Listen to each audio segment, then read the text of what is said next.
పరలోక ప్రార్థనలో ఒక్కొక్క అంశాన్ని తీసుకొని మనం నేర్చుకుంటూ వస్తున్నాం. పరలోకమందున్న మా తండ్రి, నీ నామము పరిశుద్ధపరచబడును గాక, నీ రాజ్యము వచ్చును గాక అనే అంశాన్ని మనం గత వారం చూసాం.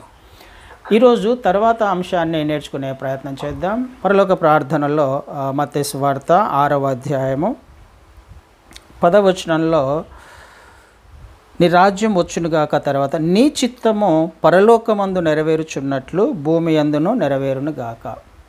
నీ చిత్తము పరలోకమందు నెరవేరుచున్నట్లు ఒకటి భూమి యందును నెరవేరును గాక అని ప్రార్థన చేయమంటున్నారు.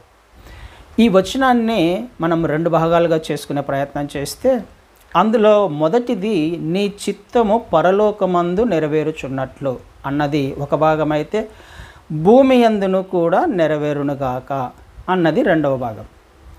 ఈ ప్రార్థన చేస్తున్నప్పుడు లేకపోతే ఈ మాట పలుకుతూ ఉన్నప్పుడు మనము కొంచెము జాగ్రత్తగా ఆలోచన చేయాల్సిన అవసరం ఖచ్చితంగా ఉంది. ఎందుకు అనంటే, దేవుని చిత్తము పరలోకములో నెరవేర్చబడుతుంది. అదే విధంగా ఏ విధంగా అయితే నీ చిత్తము పరలోకంలో నెరవేర్చబడుతుందో ఆ విధంగా భూమి యందు కూడా నెరవేరునుగాక, నెరవేర్చబడాలని కోరుకుంటున్నానయ్యా అని ప్రార్థన చేస్తున్నాం కదా. దేవుని చిత్తము పరలోకంలో నెరవేర్చబడుతుంది అంటే భూమిలో నెరవేర్చబడాలని కోరుకుంటున్నాను అంటే అర్థం ఏంటి? భూమి యందు దేవుని చిత్తము నెరవేర్చబడట్లేదు అనే కదా అని అర్థం. నేను ఆశపడుతున్నాను భూమి మీద కూడా నీ చిత్తం నెరవేర్చబడాలి. భూమి మీద అని అంటే భూమి యందు నివాసం చేస్తున్న మనుషుల జీవితాలలో కదండి. కొద్దిగా ఆశ్చర్యపడాల్సిన అవసరము, దేవుని చిత్తము పరలోకంలో నెరవేర్చబడుతున్నప్పుడు దేవుడు సృష్టికర్తగా తన స్వరూపములో తన పోలికలో మనిషిని చేసుకొని నివాస యోగ్యముగా ఈ భూమిని ఆయన సృష్టించి మనకిచ్చాడు. ఆయన చిత్త ప్రకారము జీవించాలని అన్నీ కూడా మనిషికి కావలసిన ప్రతి పరిస్థితిని సమకూర్చి దేవుని ఉద్దేశాలు బయలుపరిచి దేవుని మార్గాన్ని తెలియచెప్పే ప్రయత్నం చేస్తూ ఆయన చిత్తము నెరవేర్చబడే విధంగా మనల్ని ఆయన నడిపిస్తున్నప్పుడు, కానీ ఆయన చిత్తం మాత్రము భూమి యందు నెరవేర్చబడట్లేదు అనే కదండి దాని అర్థం. ఈ ప్రార్థన చేస్తున్నాను అని అంటే భూమి యందు దేవుని చిత్తము నెరవేర్చబడట్లా, కానీ పరలోకంలో నెరవేర్చబడుతుంది. ఆలోచన చేసే ప్రయత్నం చేద్దాం. పరలోకంలో దేవుని చిత్తం నెరవేర్చబడుతుంది ఎందుకంటే ఆయన అక్కడ సుప్రీంగా ఉన్నాడు. ఆయనే అధికారి, ఆయనే సమస్తము. ఆయన చెప్పిన మాట ఖచ్చితంగా నెరవేర్చబడాలి. ఆయన ఉద్దేశాలు పరలోకంలో ఖచ్చితంగా నెరవేర్చబడాలి. అది పరిశుద్ధులు నివాసం చేసే స్థలము. అక్కడ పరిశుద్ధత మాత్రమే నివాసం చేస్తుంది. పరిశుద్ధత కానిది ఏది కూడా అక్కడ ఉండడానికి వీల్లేదు. పరలోకానికి ఆయన మాత్రమే సుప్రీంగా ఉన్నాడు, అధికారిగా ఉన్నాడు, రాజుగా ఉన్నాడు. ఆయన ఆజ్ఞ, ఆయన మాట, ఆయన చిత్తం మాత్రమే నెరవేర్చబడాలి, నెరవేర్చబడుతుంది కూడా కదా. నెరవేర్చబడుచున్నట్లు అని అంటే అర్థం ఏంటి? అంటే నెరవేర్చబడుతుంది అని మనం కన్ఫర్మ్ చేసుకుంటూ ఉన్నాం. ఆ వాక్యాన్ని క్రీస్తు వారే చెప్తూ ఉన్నారు, పరలోకంలో తండ్రి చిత్తం నెరవేర్చబడుతుంది అని. అయితే అదే విధంగా ఏ విధంగా అయితే పరలోకంలో నెరవేర్చబడుతుందో అదే విధంగా భూమి యందు కూడా నెరవేర్చబడాలి అని ప్రార్థన చేయండి. అంటే మనల్ని మనం ఖచ్చితంగా ఆలోచన చేసుకోవాల్సిన అవసరం ఖచ్చితంగా ఉంది కదా. నా జీవితంలో దేవుని చిత్తము నెరవేర్చబడట్లేదు. ఈ ప్రార్థన చేస్తున్నప్పుడు మనకు అర్థం అవ్వాల్సింది, దేవుని చిత్తము నా జీవితంలో, నా కుటుంబంలో నెరవేర్చబడుతుందా? నెరవేర్చబడును గాక అని అంటే నెరవేర్చబడట్లేదు అని అర్థం. అయితే నెరవేర్చబడాలని కోరుకుంటూ ఉన్నాను కదండి. ఒక్కసారి ఆలోచన చేసే ప్రయత్నం చేద్దాం. మనము ఎవరము? ఆయన సృష్టి, ఆయనను అంగీకరించిన వారము, ఆయన యందు విశ్వాసం ఉంచి ఆయన మార్గంలో జీవించడానికి ఒక నిర్ణయం తీసుకున్న వాళ్ళం కదండి. ఆయన పేరును పెట్టుకొని క్రైస్తవులుగా జీవిస్తూ ఉన్నవారము. అయితే ఆయన ఏమి కోరుకుంటున్నాడు అని అంటే ఆయన చిత్తాన్ని మన జీవితంలో నెరవేర్చడానికి కోరుకుంటున్నాడు. అయితే అది నెరవేర్చబడట్లేదు. నెరవేర్చబడాలి. సంపూర్ణంగా నీ జీవితంలో, నా జీవితంలో, మన జీవితాలలో, మన కుటుంబాలలో ఆయన చిత్తము నెరవేర్చబడాలి అని ప్రార్థన చేయండి అని క్రీస్తు వారు ప్రార్థన నేర్పిస్తున్నారు.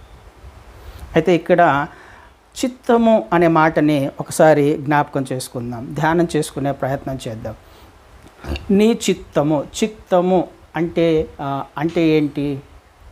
చిత్తము అంటే డిసిషన్ మేకింగ్ కదా, నిర్ణయం తీసుకునే అధికారం. నా చిత్త ప్రకారం నా జీవితాన్ని నేను జీవిస్తున్నా అంటే అర్థం ఏంటి? నా చిత్తంలో ఏ సమయం వచ్చినా, ఏ సందర్భంలో వచ్చినా, ఏ పరిస్థితిలో అయినా నాదే ఫైనల్ డిసిషన్. నా ఇష్ట ప్రకారమే నేను జీవిస్తాను. నా చిత్త ప్రకారం జీవిస్తున్నాను అని అంటే ప్రతి పరిస్థితుల్లో నేనే అధికారిని. నిర్ణయం తీసుకునే అధికారం నాకు మాత్రమే ఉంది కదా. చిత్తము అని అంటే డిసిషన్ మేకింగ్, నిర్ణయం తీసుకునే అధికారం. అయితే ఈ నిర్ణయం తీసుకునే అధికారాన్ని, ఈ చిత్తాన్ని దేవుడు మనిషికి మాత్రమే ఇచ్చాడా? ఈ భాగంలో, ఈ వాక్య భాగంలో పరలోకమందు నీ చిత్తం నెరవేర్చబడుతుంది, భూమిలో నీ చిత్తం నెరవేర్చబడట్లా. అంటే నిర్ణయం తీసుకునే అధికారము మనిషికి మాత్రమే కాదు, కానీ దేవదూతలకు కూడా ఆయన చిత్తాన్ని ఇచ్చాడు. వాళ్ళకు కూడా చిత్తం ఉంది అనే విషయాన్ని మనం జ్ఞాపకం చేసుకోవాలి.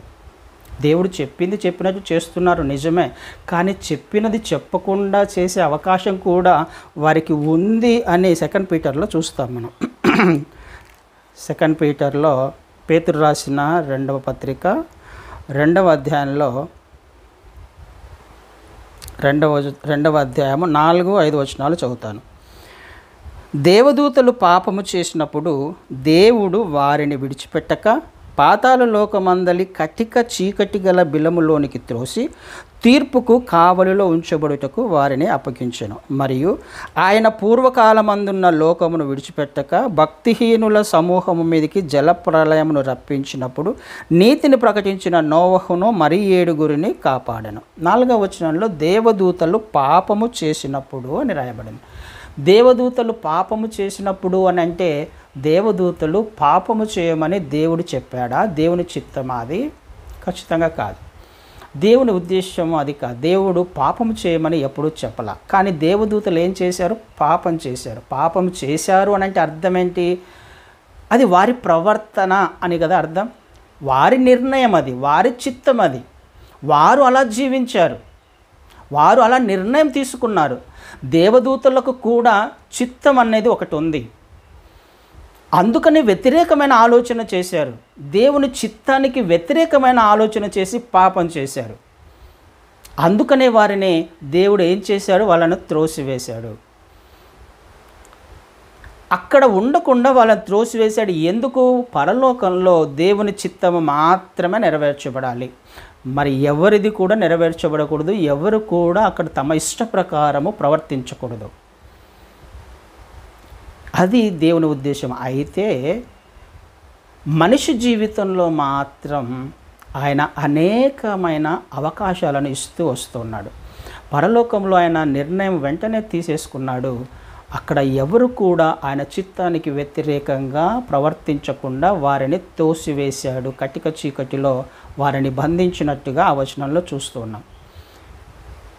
పరలోకంలో ఆయన చిత్తము మాత్రమే నెరవేర్చబడుతుంది. దానికి తగినట్టుగా ఆయన నిర్ణయాలు ఉంటాయి, ఆయన శిక్ష ఉంటుంది. అయితే భూమి మీద ఆయన చిత్తం నెరవేర్చబడట్లేదు అని తెలుసు. అయితే మనిషికి మాత్రము దేవుడు అనేక అవకాశాలు ఇస్తూ వస్తున్నాడు ఆయన చిత్తము వారి జీవితాలలో నెరవేర్చబడడానికి. ఎప్పటి నుంచి ఇస్తున్నాడు? సృష్టి ఆరంభం నుంచి కూడా ఆయన మనిషికి అవకాశాలు ఇస్తూనే వస్తూ ఉన్నాడు. ఇందాక చదవబడిన వాక్య భాగంలో 5వ వచనంలో, పేతురు రాసిన పత్రిక 2వ అధ్యాయం 5వ వచనంలో, మరియు ఆయన పూర్వకాలమందున్న లోకమును విడిచిపెట్టక భక్తిహీనుల సమూహముల మీద జల ప్రళయమును రప్పించినప్పుడు. ఆనాడు జరిగిన సంఘటన ఏంటి? పూర్వకాలమందు జరిగిన సంఘటన ఏంటి? జల ప్రళయమును ఆయన రప్పించినాడు. ఎందుకు రప్పించినాడు? దేవుని చిత్తము భూమి మీద నెరవేర్చబడట్లా. దేవుని ఉద్దేశ్యం ఏంటి? దేవుని చిత్త ప్రకారము భూమి నిండాలి, సమస్తమును కూడా మనిషి లోపరుచుకోవాలి, విస్తరించాలి. కానీ జరుగుతున్న విషయం ఏంటి అని అంటే మనిషి దేవునికి తలనొప్పిగా తయారయ్యాడు. కదా. మనిషి ఆలోచన, ప్రవర్తన, హృదయ స్థితి దేవుణ్ణి ఎంతగానో బాధ పెట్టినట్టుగా మనం ఆదికాండం 6వ అధ్యాయంలోనే చూస్తాం కదా. ఆదికాండం 6వ అధ్యాయంలోనే మనం ఆ మాట చూస్తాం. ఈ జల ప్రళయం గురించి మాట్లాడుతున్నాడు కదా, ఎక్కడ ఉంది అది, అక్కడ ఒకసారి అక్కడికి వెళ్ళే ప్రయత్నం చేద్దాం. ఎందుకు ఆయన జల ప్రళయాన్ని తీసుకొని వచ్చాడు? 6వ అధ్యాయంలో, ఆదికాండం 6వ అధ్యాయంలో 5వ వచనాన్ని చదువుతాను. నరుల చెడుతనము భూమి మీద గొప్పదనియు, వారి హృదయం యొక్క తలంపులలోని ఊహ అంతయు ఎల్లప్పుడూ కేవలము చెడ్డదనియు యెహోవా చూచి, తాను భూమి మీద నరులను చేసినందుకు యెహోవా సంతాపము నొంది తన హృదయములో నొచ్చుకొనెను. మనిషి యొక్క హృదయము, ఆలోచన, తలంపులు ఎలా ఉన్నాయి, ఊహ అని రాయబడింది కదా. ఊహ అంతా అసలు వారి ఊహనే భయంకరంగా ఉందంట. వారి ఊహ, ఆలోచన విధానము, వారి మనసులో చేస్తున్న ఆలోచన దేవునికి కోపం పుట్టించేస్తున్నాయి. అంత భయంకరమైన ఆలోచనలు కలిగిన వాడు మనిషి. అంత భయంకరంగా ఊహించుకుంటున్నాడు, తనను తాను గొప్పగా ఊహించుకుంటున్నాడో లేకపోతే ఇంకా విధంగా ఊహించుకుంటున్నాడో దేవునికి తెలుసు. కానీ ఆ ఊహ అంతా కూడా ఆయనకు తెలుసు. ఎవరు ఏ ఆలోచన చేస్తున్నారో, ఏమి తలంచుకుంటున్నారో, ఏమి ఊహించుకుంటున్నారో అవన్నీ కూడా దేవునికి తెలిసి బాధపడుతున్నాడు ఆయన, పశ్చాత్తాపడుతున్నాడు ఆయన కదా. తలనొప్పిగా తయారైపోయాడు మనిషి. ఎందుకు చేశాను మనిషిని నేను? ఎప్పుడు బాధపడ్డాడు ఈ మాట? ఆదికాండం 6వ అధ్యాయంలోనే. అంటే మొదట్లోనే 6వ అధ్యాయం 1వ వచనంలో నరులు భూమి మీద విస్తరింపనారంభించినప్పుడు అని వ్రాయబడింది. అంటే అప్పుడప్పుడే మనుషులు పెరుగుతున్నారు, విస్తరిస్తున్నారు భూమి మీద. మరి లక్షల్లో ఉండొచ్చేమో, వేలలో లక్షల్లో ఉన్నారేమో తెలియదు మనకి. ఆ టైంలోనే మనిషి దేవునికి తలనొప్పిగా తయారయ్యాడు. ఆలోచన విధానంలో, ప్రవర్తనలో, ఊహలో ఏమేమో ఊహించుకుంటున్నాడు మనిషి. ఏదేదో తలంచుకుంటున్నాడు.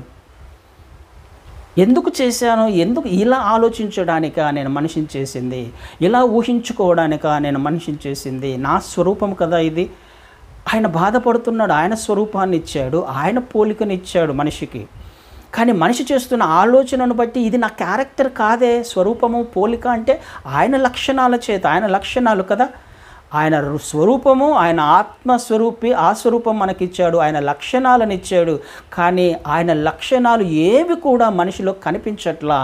దేవుని చిత్తము మనిషి జీవితంలో ఆనాటి నుండి కూడా ఈనాటి వరకు నెరవేర్చబడకపోయేసరికి దేవుడు సంతాపము నొంది సమస్తాన్ని కూడా నాశనం చేయడానికి తీర్మానం తీసుకున్నాడు కదండి. దేవుని చిత్తము మొదటి నుంచి కూడా, ఆదాము నుండి కూడా ఈనాటి వరకు భూమి మీద నెరవేర్చబడట్లేదు. అందుకనే క్రీస్తు వారు ప్రార్థన చేయమంటున్నారు, అయ్యా నీ చిత్తము పరలోకంలో నెరవేర్చబడుతుంది నాన్న. నీకు వ్యతిరేకంగా చెప్పే వాళ్ళు ఎవరు లేరు, వ్యతిరేకమైన ఆలోచన చేసేవాళ్ళు ఎవరు లేరు. ఆలోచన చేసిన విషయం నీకు తెలుస్తుంది, వారిని వెంటనే నువ్వు శిక్షిస్తున్నావు. కానీ భూమి మీద మేమున్నామే, మేము సరిగా ఆలోచన చేయట్లేదు, మా జీవితం సరిగా లేదు, మా ప్రవర్తన సరిగా లేదు, మీకు వ్యతిరేకంగా చేస్తున్నాం, మా ఊహ వ్యతిరేకంగా ఉంది, మా ఆలోచనలు వ్యతిరేకంగా ఉన్నాయి, ఒప్పుకుంటున్నాం తండ్రి, మా జీవితాలలో నీ చిత్తము నెరవేర్చబడాలి అని ప్రార్థన చేస్తున్నట్టు దాని అర్థం. పరలోక ప్రార్థనలో ఒక అంశము రాయబడింది అని అంటే దేవుని ఉద్దేశము అర్థం కావాలి. అవునా కాదా అని అర్థం చేసుకోవాలి. దేవుని చిత్తము మాత్రమే నా జీవితాలలో నెరవేర్చబడాలి. అలా నెరవేర్చబడకపోతే ఏమవుతుంది? ఏ విధంగా అయితే పరలోకము నుండి దేవదూతలనే విడిచిపెట్టక తోసివేశాడో, అగ్నిగుండంలో లేకపోతే పాతాళములో దాచిపెట్టాడో, నరకానికి వాళ్ళను పంపించడానికి ఆయన సిద్ధపరిచి పెట్టాడో, ఆయన చిత్తము ఒకవేళ మన జీవితంలో నెరవేర్చబడకపోతే దాని అర్థం అదే కదా. ఆయన ఒప్పుకోడు. ఆయన చిత్తం నెరవేర్చబడడానికే ఆయన నిన్ను, నన్ను, మనల్ని ఏర్పాటు చేసుకున్నాడు. ఆయన మనల్ని శిక్షించడానికంటే ముందుగానే ఆయన చిత్తము మన జీవితంలో జరగట్లేదు అని తెలిసి అనేక అవకాశాలు ఇస్తూ మనము మాట వినడానికి మన ముందు 2 మార్గాలను ప్రతి సమయంలో కూడా పెడుతూ ఉంటాడు ఆయన కదా. ప్రతి సమయంలో మొదటి నుంచి మనం చూసినా ఆ విషయం మనకు అర్థమవుతుంది. ఆదాము అవ్వలకు ఎదురుగా ఆ తోటలో ఏం పెట్టాడు? జీవ వృక్షాన్ని పెట్టాడు, మంచి చెడ్డల తెలివినిచ్చే వృక్షాన్ని పెట్టాడు. 2 పెట్టాడు ఆయన. ఆయన బలవంతంగా మన చిత్తాన్ని టచ్ చేయడు. ఆయన బలవంతంగా నువ్వు ఈ వృక్షమే తినాలి, ఇంకా నువ్వు అలాంటప్పుడు ఆయన మంచి చెడ్డల వృక్షం పెట్టేవాడు కాదు కదా. ఆయన ఉద్దేశము, ఆయన చిత్తము నెరవేర్చబడాలి అని అనుకున్నప్పుడు దానిని పెట్టకుండా డైరెక్ట్గా ఆ జీవవృక్షాన్నే పెట్టేవాడు. కానీ అలాంటి వారు కాదు ఆయనకు కావాల్సింది, రోబోస్ కాదు ఆయనకు కావాల్సింది. దేవదూతలు ఉన్నారు ఆయన చిత్తం చేయడానికి పరలోకంలో కదా. ఆయన చిత్తం నెరవేర్చబడుతుంది పరలోకంలో. ఆయన ఏది చెప్తే అది చేయడానికి దేవదూతలు ఉన్నారు, అనేక వేల కోట్ల దేవదూతలు ఉన్నారు. కానీ దేవుడు అది కోరుకోవట్లేదు.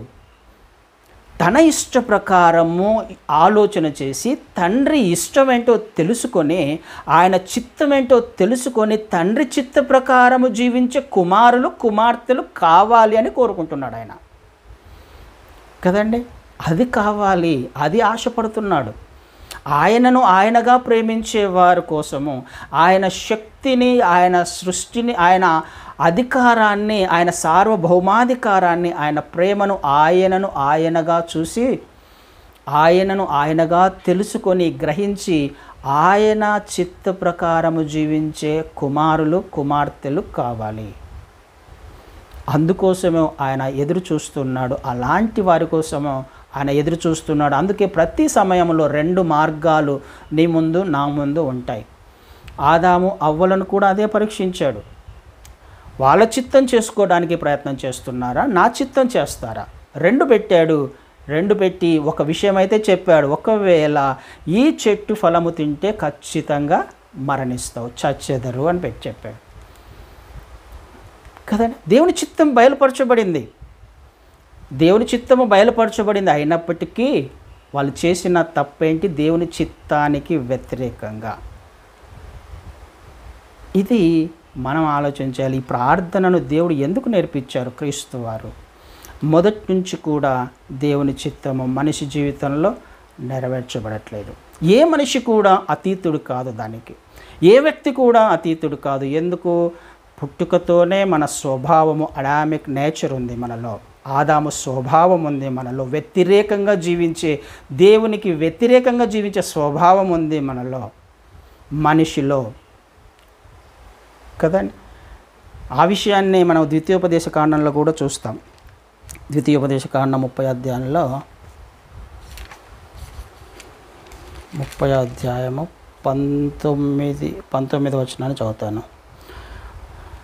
నేడు జీవమును మరణమును ఆశీర్వాదమును శాపమును నేను నీ ఎదుట ఉంచి భూమి ఆకాశములను మీ మీద సాక్షులుగా పిలుచుచున్నాను.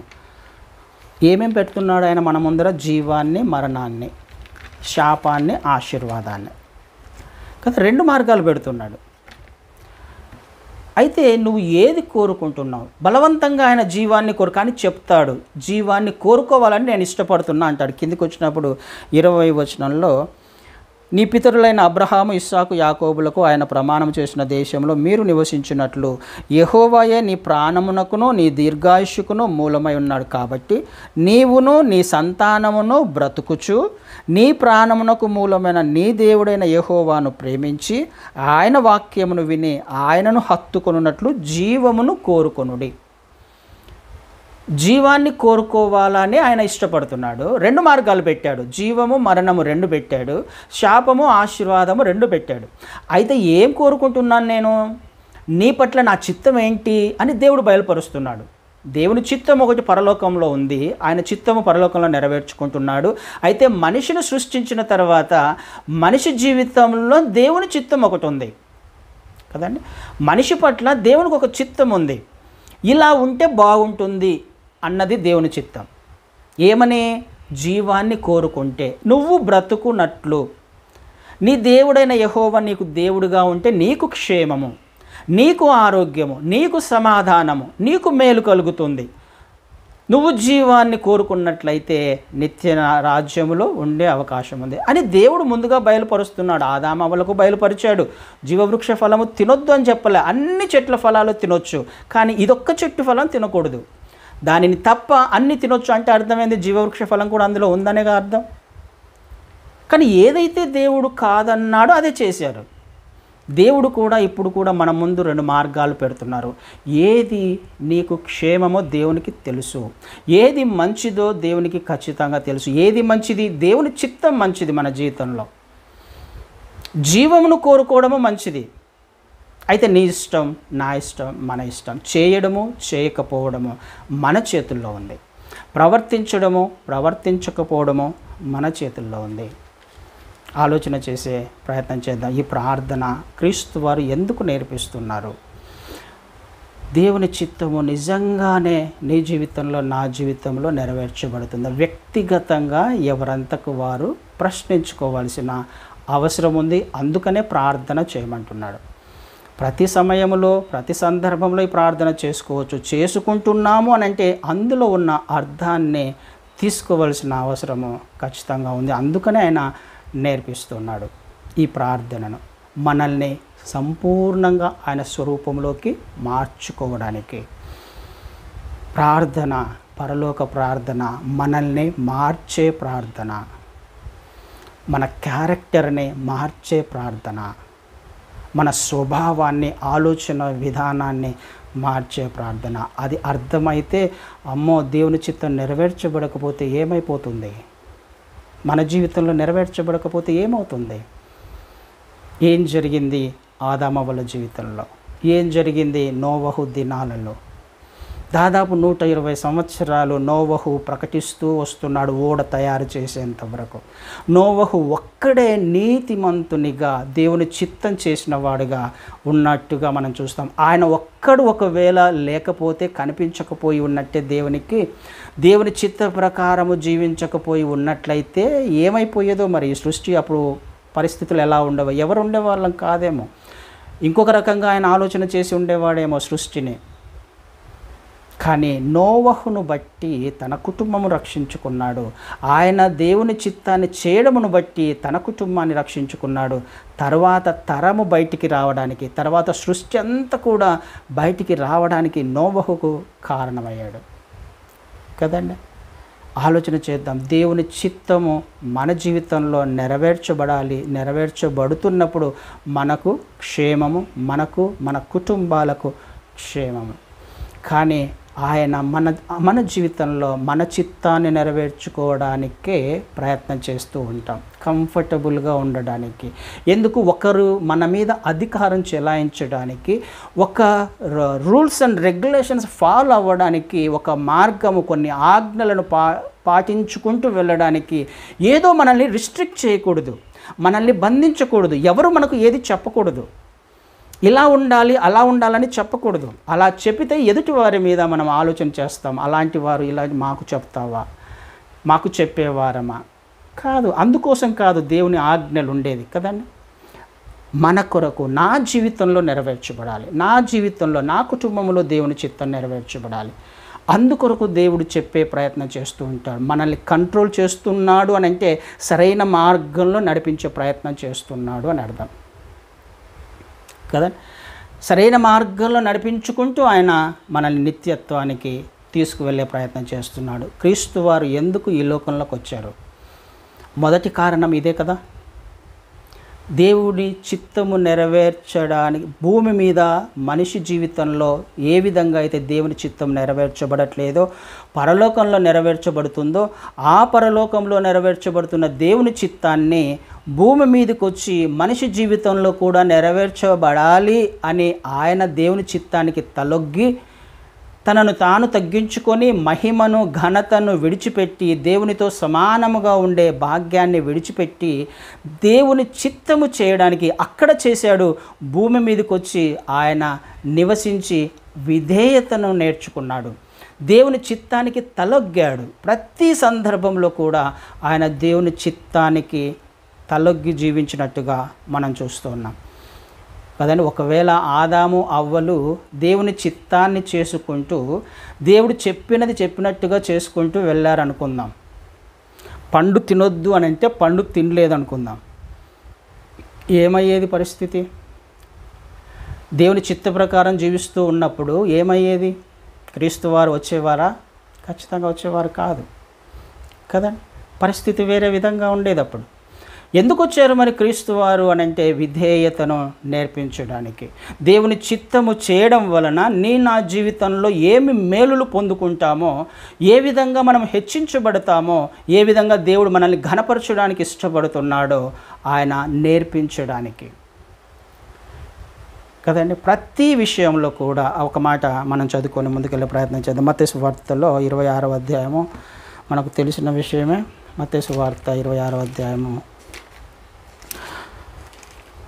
39వ వచనాన్ని చదువుతాను. 26:39. కొంత దూరం వెళ్ళి సాగిలపడి, నా తండ్రి, సాధ్యమైతే ఈ గిన్నె నా యొద్ద నుండి తొలగిపోనిమ్ము, అయినను నా ఇష్ట ప్రకారం కాదు, నీ చిత్త ప్రకారమే కానిమ్మని ప్రార్థించెను. ఇది గెత్సెమనే తోటలో క్రీస్తు వారు చేసిన ప్రార్థన మనకు తెలుసు. ఏమని ప్రార్థన చేస్తున్నాడు? అయ్యా, ఈ గిన్నె నా నుండి తీసివేయి.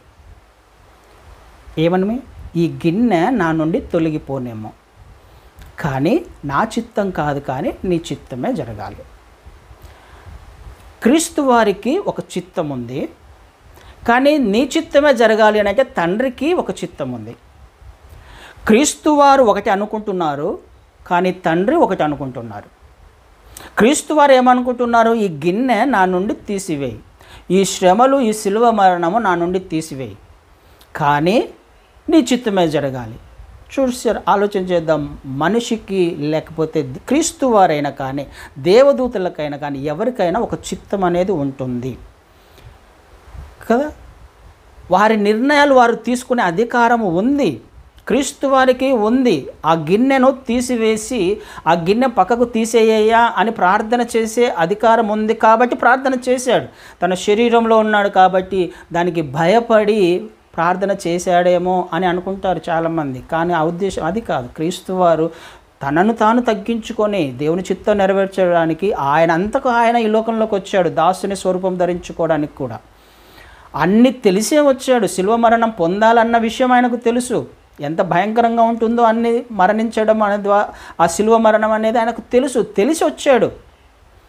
మరి ఎందుకు ఈ ప్రార్థన చేశాడు? ఈ గిన్నె నా నుండి తీసివేయి అని ఎందుకు ప్రార్థన చేశాడు?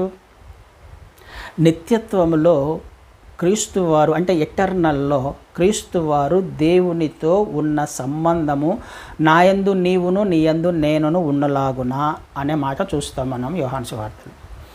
అంటే వారిద్దరు కూడా ఏ సమయంలో ఏ సందర్భంలో వేరుగా లేరు, ఒకరి యందు ఒకరు ఉన్నారు. తండ్రిని విడిచిపెట్టి కుమారుడు లేడు, కుమారుడిని విడిచిపెట్టి తండ్రి లేరు. ఎటర్నల్లో నిత్యత్వంలో ఎప్పుడు ఏ సమయము కూడా రాలేదు, ఏ సందర్భము కూడా రాలేదు. కానీ ఒక సమయం వస్తుంది మనిషి కోసము, మనిషి క్షేమం కోసము, మనిషి జీవితంలో దేవుని చిత్తం నెరవేర్చబడడానికి క్రీస్తు వారు సిద్ధపడి తండ్రి నుండి వేరై ఉండడానికి కొంత సమయం ఆయన ఇష్టపడ్డాడు. ఆ ఇష్టం ఆయనకు లేదు. యాక్చువల్గా తండ్రి నుండి వేరుగా ఉండడం ఇష్టం లేదు. అందుకే సిలువలో మనం చూస్తాము, ఏలి ఏలి లావా సమక్తానే, నా దేవా నా దేవా నన్ను ఎందుకు చేయి విడిచిపెట్టావు కదా. ఆయన బాధతో చేస్తున్న ప్రార్థన, అయ్యా నీ చిత్తంలో నుంచి లేకపోతే నీలో నుంచి నేను ఎప్పుడు వేరై ఉండలేదే, నన్ను వేరుగా చేశావు, నన్ను దూరం చేశావు, ఇది తట్టుకోలేకపోతున్నానని చేసిన ప్రార్థన అది. ఈ గిన్నె తీసివేయి అని అంటే అర్థం ఏంటి? శ్రమలకు భయపడి కాదు, దేవునితో ఉన్న ఆ బంధాన్ని, దేవునిలో ఉన్న ఆ బంధాన్ని ఆయన దూరం చేసుకోవడం ఇష్టం లేదు, భరించలేక. ఒక చిన్న బిడ్డ, ఒక సంవత్సరం లేకపోతే 2 సంవత్సరాలు ఉన్న బిడ్డ ఎప్పుడు కూడా తల్లి ఒళ్ళోనో తండ్రి ఒళ్ళోనో ఉండాలి, వాళ్ళతోనే ఉండాలి. మిస్ అయిపోయింది అనుకుందాం ఎక్కడన్నా, లేకపోతే ఒక సంతలోనో లేకపోతే ఇంకొక చోటనో ఎక్కడో మిస్ అయిపోయింది. ఏం చేస్తుంది ఆ బిడ్డ? ఏడుస్తుంది, గుక్క పెట్టి ఏడుస్తుంది. ఎందుకోసమో? తల్లి మిస్ అయిపోయింది, తండ్రి లేడు, కనిపించలా. అక్కడ ఉన్న వాళ్ళు బొమ్మలు ఇచ్చే ప్రయత్నం చేశారు, ఏడుపు మానిపించే ప్రయత్నం చేశారు. ఏడుపు మానుతుందా? కాదు, అది కాదు తన ఉద్దేశం. బొమ్మలు కాదు తనకు కావాల్సింది, తల్లి కావాలి, ఆ బంధం కావాలి. అందుకనే ఏడుస్తుంది ఆ బిడ్డ. అందుకని క్రీస్తు వారు కూడా ఏడుస్తున్నారు, బాధపడుతున్నారు, అయ్యా నన్ను ఎందుకు విడిచిపెట్టావు. అందుకు చేస్తున్న ప్రార్థన అది. కానీ నా చిత్తము ఎప్పుడు నీతో ఉండాలని ఉంది, కానీ ఇది సాధ్యము కాని ఎడలా అని రాయబడింది. సాధ్యమైతే అని రాయింది. 42కి వచ్చినప్పుడు సాధ్యం కాని యెడల అలాగే జరుగు, నీ చిత్తమే జరగాలి. కానీ నన్ను నేను సబ్మిట్ చేసుకుంటున్నాను నీకు. నీ చిత్తము నా జీవితంలో నెరవేర్చబడడానికి, నీ నుంచి వేరుగా ఉండి ఏ విధంగా అయితే నువ్వు మనిషిని రక్షించడానికి తీసుకున్న నిర్ణయానికి నేను కట్టుబడి ఉన్నా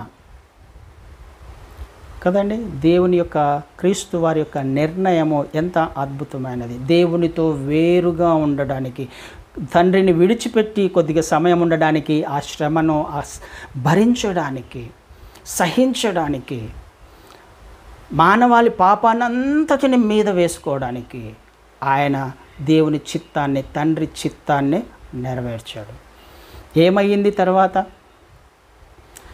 కదండి? తర్వాత ఏమైంది? ఆకాశమందులో, పరలోకంలో కానీ ఆ భూమి అందు కానీ ఆయనను ఎంతగా హెచ్చించాడు దేవుడు.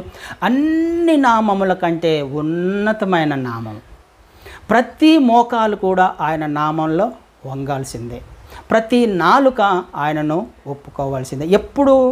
ఆయన చిత్తాన్ని చేయడానికి ఇష్టపడ్డప్పుడు. ఇది నీ జీవితంలో, నా జీవితంలో ఖచ్చితంగా జరుగుతుంది. ఆయనకు పార్షియాలిటీ ఏం లేదు కదా. మన కోసము క్రీస్తు వారిని ఈ లోకంలోకి పంపించడానికి ఇష్టపడిన దేవుడు, మన కొరకు ఆయనను నలగొట్టడానికి ఇష్టపడిన దేవుడు, మన జీవితంలో ఈ ఆశీర్వాదాలను, ఈ హెచ్చింపును, ఈ ఘనతను ఇవ్వడానికి ఇష్టపడడా? ఖచ్చితంగా ఇష్టపడతాడు. అందుకనే ఆయన చిత్తం నెరవేర్చడానికి ఇష్టపడుతున్నాడు మన జీవితాల్లో. కానీ మనిషి మాత్రం తన చిత్తం నెరవేర్చుకోవడానికే తాపత్రయపడుతున్నాడు. ఎవరు కూడా తన మీద అధికారిగా ఉండడానికి ఇష్టపడట్లా కదా. తనకు ఏదో మేలు జరుగుతుంది, ఏదో లేకపోతే ఒక కంఫర్టబుల్ జోన్, ఏదో మేలు జరుగుతుంది, ఏదో ఉపకారం జరుగుతుంది, ఏదో జరుగుతుంది, ఇది కావాలి, ఇలా కావాలి, ఇలా ఉండాలి, ఇలా జీవించాలి అని తనను తానుగా ఒక బౌండరీస్లోకి వెళ్ళిపోయి తనను తానుగా బంధించుకుంటున్నాడు దేవుని చిత్తములో నుండి బయటకు వచ్చి కదా. ఏదో మేలు కోసం, ఏదో సంపాదించడానికి ఈ లోకంలో, ఏదో కోరుకోవడానికి. కానీ అది దేవుని చిత్తమా? ఒక్కసారి ఆలోచన చేస్తే అర్థమవుతుంది. అది అశాశ్వతమైనది. ఎంతకాలం ఉంటుంది? మనకు కోరుకున్న ఆ మేలు, మనం పొందుకోవాలనుకున్న ఆ మేలు, ఆ కంఫర్టబుల్ ఎంతకాలం ఉంటుంది? అశాశ్వతమైనదేక. కానీ ఒకరోజు ఏమయ్యే అవకాశం ఉంది? ఆయన చిత్తములో నుండి బయటికి వెళ్ళిపోతే ఏతేను తోటలో నుంచి గెంటి వేయబడ్డారు. నిత్యత్వములో నుంచి దేవదూతలు గెంటి వేయబడ్డారు. మనిషి కూడా గెంటి వేయబడతాడు కదండి. అది ఆలోచన చేయాలి. అయ్యా, నీ చిత్తము మాత్రమే నా జీవితంలో నెరవేర్చబడాలి, ఏది కాదు. దేవుని చిత్తము పరలోకంలో ఒకటి ఉంది. ఆయన అల్టిమేట్గా ఆయననే సుప్రీం కాబట్టి పరలోకంలో ఆయన చిత్తం నెరవేర్చబడుతుంది. కానీ మనిషి జీవితంలో మాత్రమే దేవుని చిత్తం నెరవేర్చబడట్లా. కానీ మనిషి పట్ల కూడా దేవునికి ఒక చిత్తం ఉంది. దాని ప్రకారము జీవించాలని దేవుడు కోరుకుంటున్నాడు, కానీ బలవంతం చేయట్లా. అది మనిషి చేతిలోనే ఉంది. ఎందుకు నెరవేర్చబడట్లేదు అని అంటే మనిషి నిర్ణయం తీసుకుంటున్నాడు కాబట్టి. పరలోకంలో దేవుడు నిర్ణయం తీసుకుంటున్నాడు, కానీ భూమి మీద మనిషి నిర్ణయం తీసుకుంటున్నాడు కదండి. అందుకనే నెరవేర్చబడట్లా. మనిషి చిత్తము నెరవేర్చబడుతుంది, కానీ దేవుని చిత్తము నెరవేర్చబడట్లా. అందుకనే ప్రార్థన చేయాలి. అయ్యా, నీ చిత్తము నెరవేర్చబడకపోతే నా జీవితంలో ఏమైపోతామో, నిత్యత్వాన్ని మిస్ అయిపోతాం, నిత్య నరకానికి వెళ్ళిపోతామేమో. అశాశ్వతమైన ఈ లోకంలో ఏదో టెంపరీగా మాకేదో మేలు కలుగుతుందని, ఆనందం కలుగుతుందని, సంతోషం కలుగుతుందని క్షణమాత్రము, లేకపోతే 70-80 సంవత్సరాల ఈ జీవితంలో మా చిత్తము నెరవేర్చుకోవడానికి ప్రయత్నం చేస్తున్నామేమో. వద్దు తండ్రి, నా చిత్తం కాదు, మా చిత్తం కాదు, నీ చిత్తం నెరవేర్చబడాలి. ఆయన చిత్తం తెలుసుకోవాలంటే ఆయన వద్దకు రావాలి, బైబిల్ ఖచ్చితంగా చదవాలి, లేఖనాలను ధ్యానం చేయాలి, ఆయన ఆజ్ఞలు ఏంటో తెలుసుకోవాలి, ఆయన ఉద్దేశాలు ఏంటో తెలుసుకోవాలి. ఆయన చిత్తం ఎక్కడ బయలుపరచబడుతుంది? లేఖనాలలోనే కదా. వాక్యము చదవకపోతే, వాక్యము వినకపోతే, గ్రహించకపోతే, అన్వయించుకోకపోతే దేవుని చిత్తం మనకు అర్థం కాదు కదా. ఆయన వద్దకు రావాలి, నేర్చుకోవాలి, అన్వయించుకోవాలి. అప్పుడు మాత్రమే మన జీవితాలలో ఆయన చిత్తం నెరవేర్చబడే అవకాశం ఉంది. ఒకవేళ అలా లేకపోతే ఖచ్చితంగా తప్పిపోతాం నిత్యత్వంలో నుంచి. అందుకని ప్రార్థన చేయమంటున్నాడు. నీ చిత్తము పరలోకంలో నెరవేర్చబడుతుంది తండ్రి, కానీ నా జీవితంలో నెరవేర్చబడట్లా, నా కుటుంబంలో నెరవేర్చబడట్లా, నా సంఘంలో నెరవేర్చబడట్లేదేమో, కానీ నా జీవితంలో నెరవేర్చబడాలి, నా కుటుంబంలో నెరవేర్చబడాలి. ఎందుకంటే అందులోనే క్షేమం ఉంది, అందులోనే హెచ్చింపు ఉంది, అందులోనే ప్రొటెక్షన్, భద్రత ఉంది కదా, అందులోనే అన్నీ ఉన్నాయి, ఆరోగ్యం ఉంది, అన్నీ అందులోనే ఉన్నాయి. ఆయన రెక్కల చాటుననే మనకు ఆరోగ్యం ఉంది కదండి. ఇది మనకు అర్థం కావాలి. అర్థం చేసుకోవడానికి ప్రయత్నం చేద్దాం. ఆయన చిత్తము మాత్రమే మన జీవితంలో నెరవేర్చబడులాగున మనము ఈ ప్రార్థనను జ్ఞాపకం చేసుకుందాం. ప్రార్థించినప్పుడల్లా ఎక్కడ నేను ఇంకా ఆయన చిత్తం చేయకుండా ఉన్నాను, నిజమే, వెంటనే చేయడం అసాధ్యమే, కానీ చేసుకుంటూ వెళ్ళాలి, ఎవరంతకు వారముగా కదా. వ్యక్తిగతంగా ఆయన చిత్తంలో జీవించే ప్రయత్నం చేద్దాం. నీ చిత్తము నా జీవితంలో, మా జీవితాలలో, మా కుటుంబాలలో నెరవేర్చబడును గాక అని ప్రార్థన చేద్దాం. ఆయనను, మనల్ని మనము, మన కుటుంబాన్ని ఆయన అధికారానికి అప్పచెప్పాలి. అంటే ఆయన చిత్తం నెరవేర్చడానికి ఇష్టపడితే ఆ చిత్తం నెరవేర్చబడులాగా మనం అనుమతించాలి. ఈ మార్గంలో వెళ్ళొద్దు అని అంటే, నేను ఈ మార్గంలో వెళ్తాను, నీ చిత్తం నెరవేర్చు అంటే ఎలా కుదురుతుంది? కుదరదు కదా. మన చిత్తం నెరవేర్చుకుంటూ నీ చిత్తం నెరవేర్చమంటే కుదరదు. అంటే ఆయనను అనుమతించాలి మనం మన జీవితంలో. ఈ మార్గంలో వెళ్ళొద్దు, మనకు నష్టమైన, మనకు కష్టమైన, అది దేవుని చిత్తం కాకపోతే ఆ మార్గంలో నుంచి బయటికి రావాలి. ఆయన చిత్తములో జీవించే ప్రయత్నం. అది కష్టం అయి ఉండొచ్చు, అది మనకు నష్టాన్ని తీసుకురావస్తూ, లేకపోతే ఏదో ఒక శ్రమలో పంపిస్తూ పర్వాలా, ఆ శ్రమలో అయినా కానీ ఆయన బయటకు తీసుకురాగల సమర్థుడు, ఆ కష్టంలో అయినా ఆయన బయటకు తీసుకురాగల సమర్థుడు. కానీ ఆయన చిత్తము మాత్రమే మన జీవితాల్లో నెరవేర్చబడాలి, జరుగులాగున ఆయనను అనుమతించాలి. అట్టి కృప దేవుడు మనందరికీ అనుగ్రహించును గాక. ఆమేన్.